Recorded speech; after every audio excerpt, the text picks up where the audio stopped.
그대 보내고 멀리 가을 새와 작별하듯 그대 떠나 보내고 돌아와 술잔 앞에 앉으면 눈물 나누나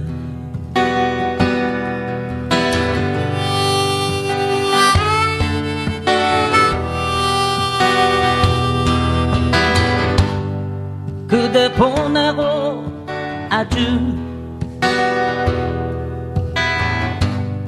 지는 별빛 바라볼 때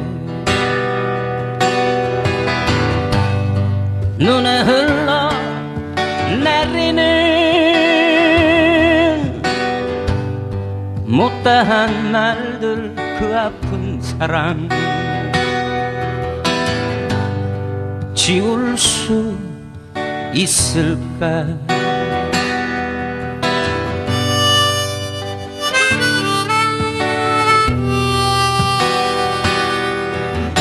어느 하루 비라도 추억처럼 흩날리는 거리에서 쓸쓸한 사람 되어 고개 숙이면 그대 목소리 너무 아픈 사랑은 사랑이 아니었음을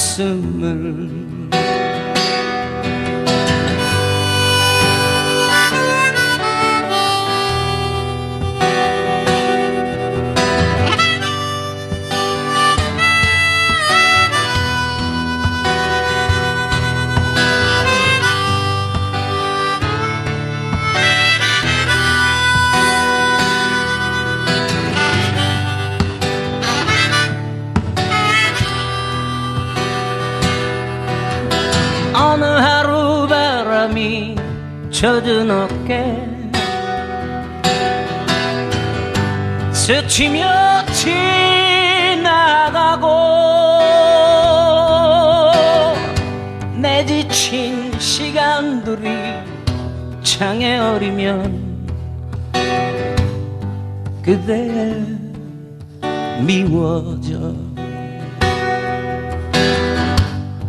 너무 아픈 사랑은 사랑이 아니었음을 이제 우리 다시는 사랑으로 세상에 오지 말기 그립던 말들도 묻어버리기 못다한 사랑 너무 아픈 사랑은 사랑이 아니었음을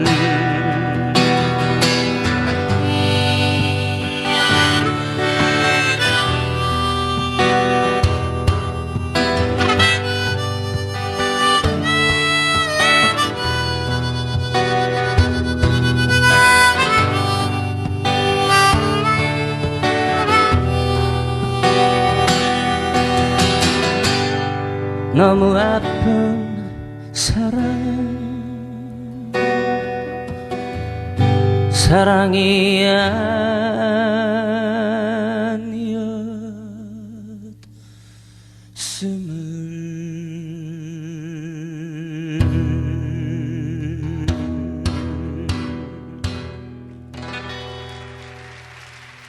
안녕하세요 여러분, 천하경 교수입니다. 오늘은 특별하게 정재승 박사님의 강의를, 정재승 교수님의 강의를 좀 들으면서 앞으로 우리가 4차 산업혁명 시대에 AI와 우리의 인간성, 그리고 여러모로 우리가 이 대중문화를 어떻게 받아들이며 이 세상을 어떻게 살아가야 할지에 대해서 정재승 교수님의 강의를 들으면서 깨달음을 얻고자 합니다. 오늘은 제가 하는 이야기는 이걸로 마지막 끝내려고 하고요. 정재승 박사님의 강의를 들으면서 오늘은 우리의 강의를 대신하고자 하니 여러분들께서 이해해 주시면 좋겠습니다. 좋은 강의 잘 들어보시고 또 이 강의를 통해서도 좋은 깨달음과 또 과제도 작성하셔서 추후에 제출해 주시면 좋겠습니다. 여러분 벌써 한 학기의 반이 지나가고 있는데요. 남은 한 학기도 우리 최선을 다해서 화이팅 했으면 좋겠습니다. 자, 우리 여러분 잘 수업 강의 들어보시면 좋겠어요. 우리 다음 주에 만날 수 있도록 하겠습니다. 감사합니다.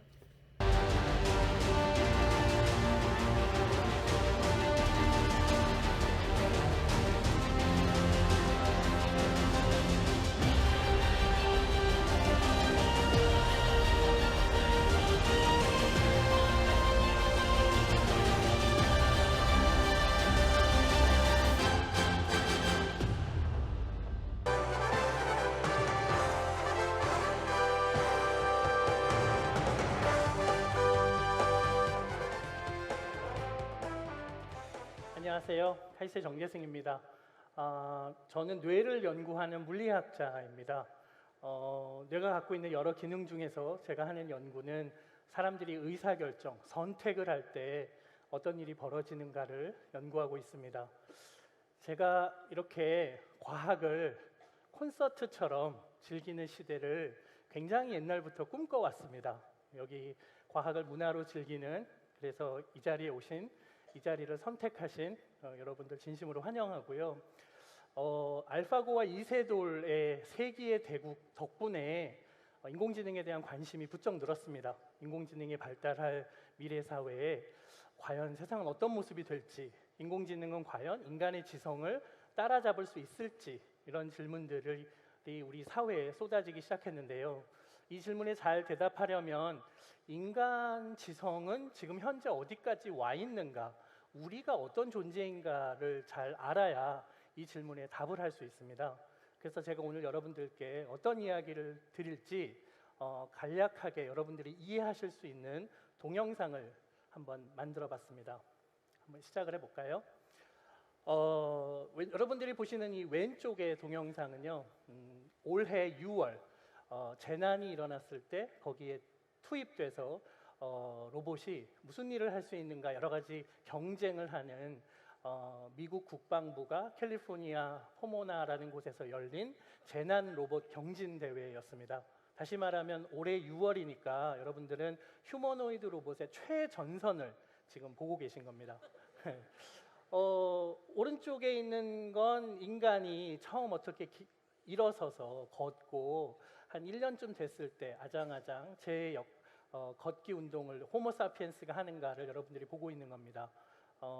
여러분도 그렇게 걸으셨고 100년 전, 아마도 1000년 전의 인간도 비슷한 방식으로 걸었을 거라고 생각이 듭니다.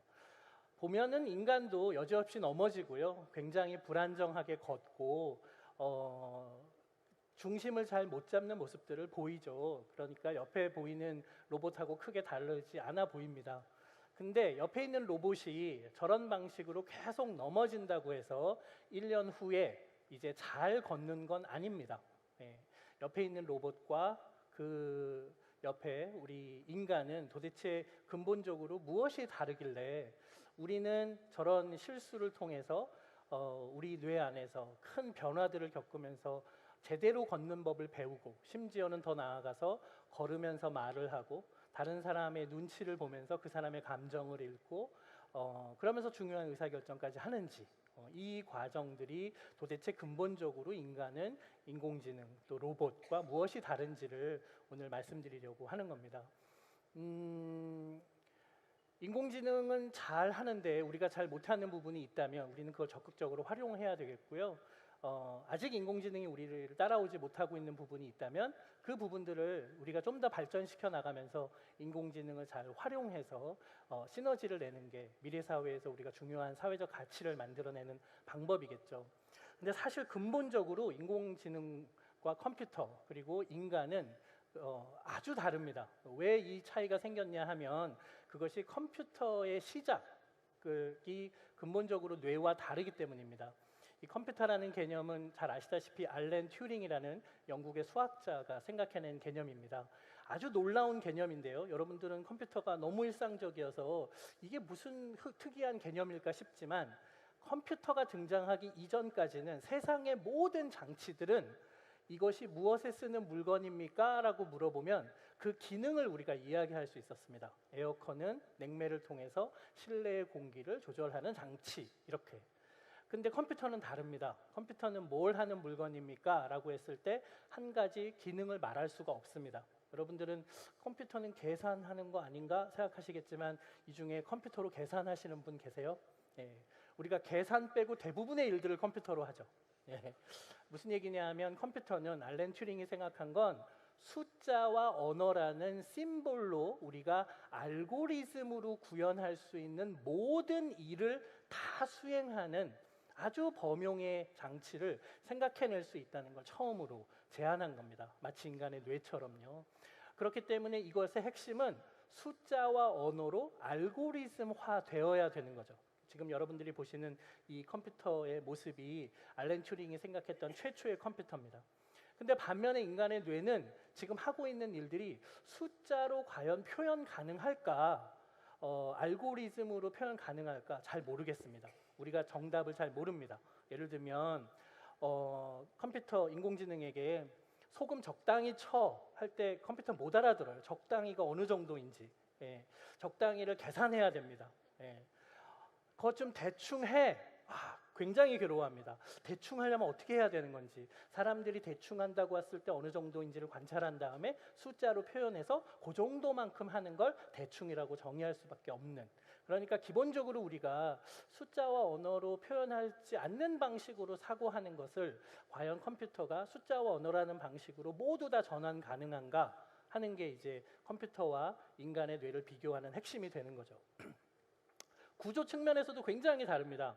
여러분들 집에 컴퓨터를 뜯어본다고 해서 제가 여러분들 컴퓨터 안에 야한 동영상, 야구 동영상이 얼마나 많은지 잘 모릅니다. 예, 여러분들 컴퓨터의 구조는 다 똑같이 생겼어요. 제가 그 기능을 알려면 안으로 들어가서 키보드를 쳐서 스크린을 통해서 구조를 봐야 돼요. 다시 말하면 구조와 기능이 완전히 분리되어 있는, 하드웨어와 소프트웨어가 완전히 분리되어 있는 방식으로 운영됩니다. 근데 인간의 뇌는 그렇지 않습니다. 자, 과학자들이 좋아하는 뇌 케이크이고요. 네. 할로윈 때 뇌과학자들이 먹는 그런 케이크이고요. 실제 뇌는 이렇게 생겼습니다. 한 1.4kg 정도 무게를 가지고 있고 한 1000억 개의 신경세포들이 서로 연결되어 있는 덩어리입니다. 얘의 특징은 뭐냐면 구조가 바뀌면서 기능이 새로 하나씩 생긴다는 거예요. 세포들이 늘어나기도 하고 연결이 달라지기도 하면서 새로운 구조를 갖기 때문에 제가 여러분들의 뇌를 열어보면 여러분들이 무슨 생각을 하고 있는지, 어떤 직업을 가졌는지, 어떤 가치관을 갖고 있는지 이해하는 날이 올 수 있습니다. 올리버 섹스가 했던 아주 유명한 말이 있죠. 세상에 음악가의 뇌는 사업가의 뇌와 너무너무 다르게 그 뇌 자체가 아름답게 생겼다고. 우리가 뇌의 구조만 봐도 이 사람은 음악을 하는 사람이구나, 그 안에서 어느 악기를 하는 사람이구나 하는 것을 알 수 있습니다. 그러니까 구조를 바꾸는 방식으로 기능을 더하기 때문에 지금의 컴퓨터처럼 하드웨어와 소프트웨어가 나누어져 있는, 그래서 인간의 뇌가 컴퓨터랑 비슷한 거 아니야? 그래서 인간의 뇌에 있는 데이터를 컴퓨터라는 하드웨어에 소프트웨어처럼 업로딩할 수 있는 거 아니야? 라고 그렇게 단순하게 생각할 수는 없는 그런 상황입니다. 그래서 사람들이 뇌의 구조를 밝히는 커넥텀 연구에 오바마 행정부도 앞으로 1조 5천억 원을 10년간 투입하겠다고 선언을 하게 된 거죠. 뇌의 구조를 잘 밝히는 일이 뇌의 기능을 이해하는 첫 단추이기 때문입니다. 구조면에서 컴퓨터는 좀 비효율적입니다. 에너지도 우리 뇌는 20와트 정도밖에 쓰지 않는데 그보다 훨씬 더 많은 양의 0을 10개쯤 붙여야 하는 정도의 에너지를 쓰고요. 속도도 느려요. 우리는요, 보시는 것처럼 뇌 전체가요, 계산도 하고 그리고 기억도 저장해요. 근데 컴퓨터는 CPU가 계산을 하고요, 메모리가 저장을 합니다. 그리고 이 둘을 CPU가 계산한 걸 버스라는 걸 통해서 메모리에 저장해야 되기 때문에 계속 왔다 갔다 하느라 에너지도 많이 쓰고 시간도 오래 걸리고 그래서 굉장히 비효율적인 거죠. 반면에 인간의 뇌는 6단계만 거치면 어디든 갈 수 있다고 하는 이런 작은 세상 구조를 가지고 있습니다. 그래서 아주 각각의 영역이 단순한 일도 하지만 그런 단순하게 처리된 정보들을 더해서 좀 더 고차원적인 그런 정보들로 이어가고 결국은 우리가 인지라는 과정까지 도출하게 되는 거죠. 이렇게 각 영역들이 개별적인 단순한 일도 하면서 그런 것들을 통합하는 이 기능이 유기적으로 연결되어 있는, 그래서 동시에 이런 일들이 벌어지기 때문에 알고리즘화하기 굉장히 어렵다고, 컴퓨터로 대체하기 힘든 구조를 가졌다고 우리가 이야기하는 겁니다. 이런 구조를 가졌기 때문에 지금 보시는 그래프처럼 환경의 복잡성이 늘어나더라도 그러면 거기에 대응해서 일을 수행하는 기계의 복잡성, 그 기계 자체의 복잡성이 컴퓨터라면 현저히 늘어나야 되지만 인간의 뇌는 그렇게 크게 늘어나지 않더라도 복잡한 어떤 일들을 잘 수행할 수 있게 된 겁니다. 컴퓨터와 인간의 제일 큰 차이점이 뭐냐? 이 질문에 대해서 뇌과학자들에게 충격을 준 컴퓨터 과학자가 있습니다. 지금 보시는 이 제프 허킨스라는 사람인데요. 이 사람이 생각하는 기계, 뇌라는 책에서 인간과 컴퓨터의 가장 큰 차이는 인간은 매 순간 다음 상황들을 미리 예측하고 그 예측에 따라서 행동하고 자신의 예측이 맞는지 틀리는지를 통해서 자신 다음 예측을 업데이트하는 방식으로 일한다는 거예요. 주어진 알고리즘대로 프로세스하고 계산하는 것이 아니라 이렇게 상황을 예측하는 건 매우 중요하고요. 예측을 잘하려면 아주 상황을 단순화하고 일반화를 쉽게 해야 돼요. 그러다 보니 일반화의 오류에 쉽게 빠지죠. 그렇지만 그것이 세상을 빠르게 이해하는 데 도움이 된다는 겁니다. 예를 들면 여러분들이 어렸을 때 문을 열었던 경험들 아마 대부분 다 기억이 안 나실 텐데요. 그 아이들 관찰해 보면 굉장히 재밌습니다. 예를 들면 아이들은요, 문을 열잖아요. 문을 열고 들어가는 모습을 보면 저렇게 네모나게 생기고 손잡이가 있으면 밀면 열리는구나 라는 걸 배웁니다. 그래서 물만 보면 계속 내가 열래 하면서 문을 열려고 해요. 예. 그러다가 어느 날 문이 탁 안 열리는 경험을 하죠. 그러면 어른이 애를 옆으로 옮긴 다음에 문을 당겨주죠. 그때 아이는 세상에서 가장 큰 충격을 받습니다. 내가 알고 있던 지식, 내가 한 살 평생 얻은 지식이 허물어져 가는구나. 세상에 문은 여는 게 아니구나. 당길 수도 있는 거구나. 그러면서 문만 보면 밀고요. 밀리지 않으면 씩 웃으면서 당깁니다. 예. 이런 아이들이 어느 날 미닫이 문을 발견하면 좌절합니다. 아니 세상에 이런 또 다른 세계가 있다니.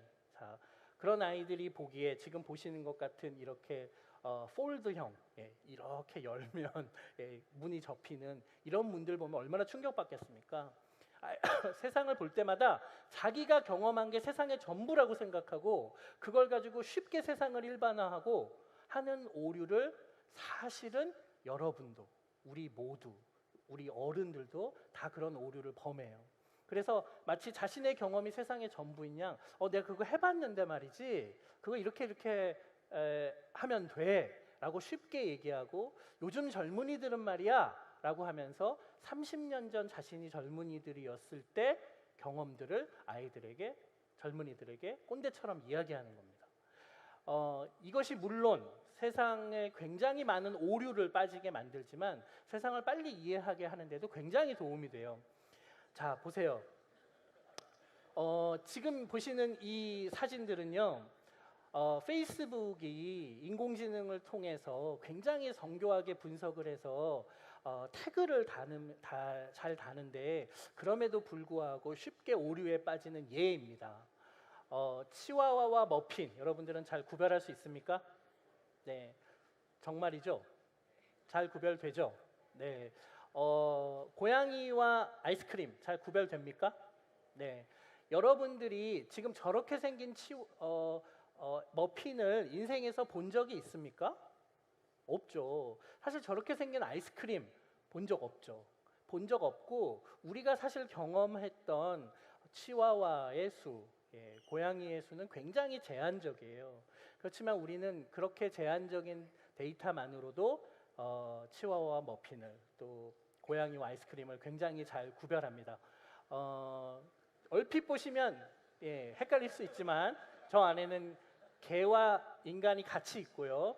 식빵과 개가 같이 섞여 있습니다. 여러분들은 아마 잘 구별하실 수 있을 겁니다.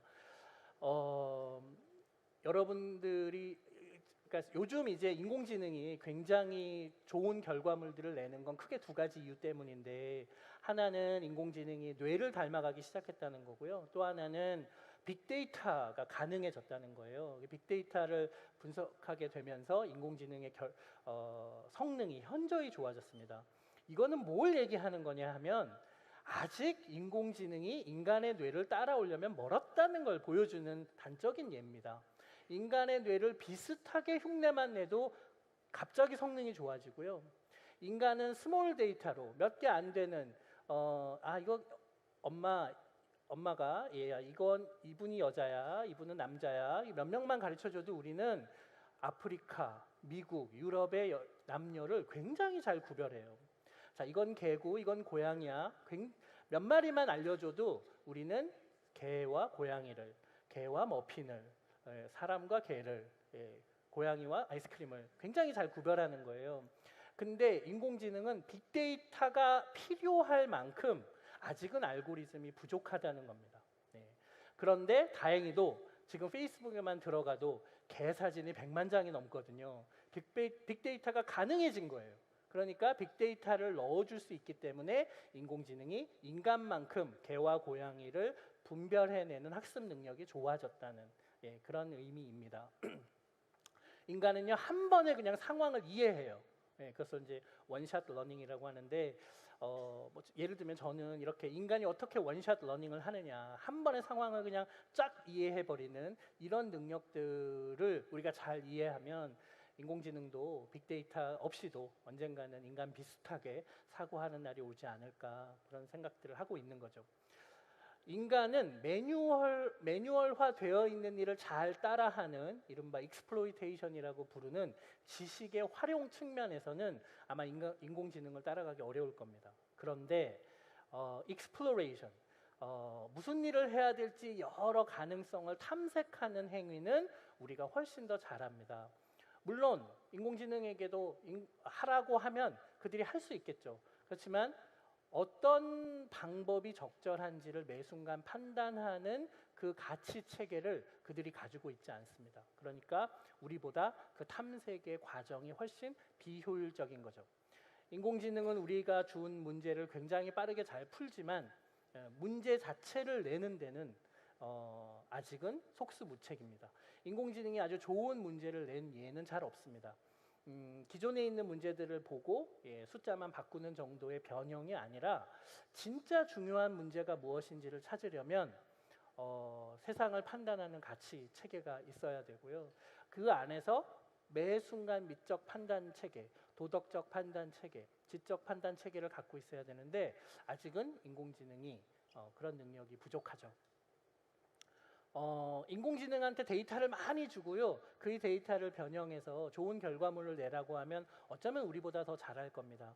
아마데우스라는 소프트웨어는 모차르트의 모든 음악들을 다 담고 있는데 그래서 우리보다 훨씬 더 모차르트스러운 곡들을 계속 창작해냅니다. 그래서 예술 분야에서도 인공지능이 활용되고 있거든요.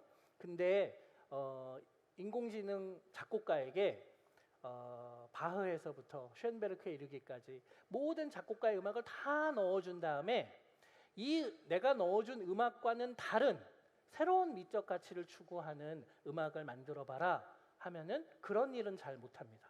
예. 데이터에 기반해서 확장된 사고를 할 수 있지만 내가 이거 넣어줬는데 이거 넣어준 것이 말해주지 않는 걸 얘기해봐. 예. 내가 넣어준 것과는 반대되는 이야기를 해봐. 가치 전복적인 이야기를 해보라고 하면 인공지능은 그거를 잘 못합니다. 근데 인간이 하는 일이 그 일입니다. 세상의 모든 예술가들은 지금까지 세상에 나온 예술들을 다 섭렵한 다음에 아직 나오지 않은 무언가를 만들어내는 일을 하고요. 과학자도 마찬가지입니다. 기존의 논문들을 금과 옥조처럼 외운다면 새로운 이론을 만들어낼 수 없습니다.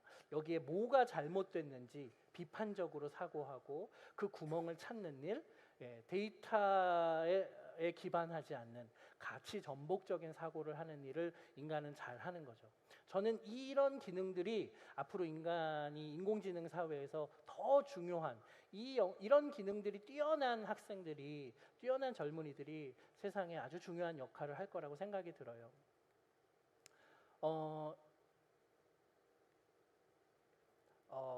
인공지능이 아직 따라오지 못하고 있는 또 하나의 분야가 사람과 관계 맺기입니다. 인간에게는 다른 사람과 관계 맺기 위해서 특별히 뇌를 어떤 특정 영역을 마련해 왔어요. 지난 300만 년 동안 유인원들이 영장류들이 계속 발전을 해왔고요. 호모사피엔스는 약 7만 년에서 10만 년 가까이 지구상에 살았는 존재했는데요. 굉장히 흥미로운 관찰은 뭐냐면 뇌가 커지면서 보시는 것처럼 내가 평소에 관계를 맺는 사람의 수, 원숭이라면 비슷한 원숭이의 수가 그 그룹 사이즈가 점점 증가되어 왔다는 거예요. 그래서 우리는 원숭이에 비해서 또 다른 그 종들에 비해서 인간은 압도적으로 많은 동료들을 가지고 있어요. 친구는 인간만이 가지고 있다고 알려져 있습니다. 굉장히 친구는 너무 흔해서 다른 동물들이 다 가지고 있을 것 같지만 다른 동물들은 생존에 필요하다면 전략적으로 제휴하거나 내 유전자를 공유하고 있으면 같이 지내지 그냥 나한테 이득이 되지 않는데 곁에 두고 그 관계 맺기 자체로 즐거운 그런 행위를 하지 않습니다.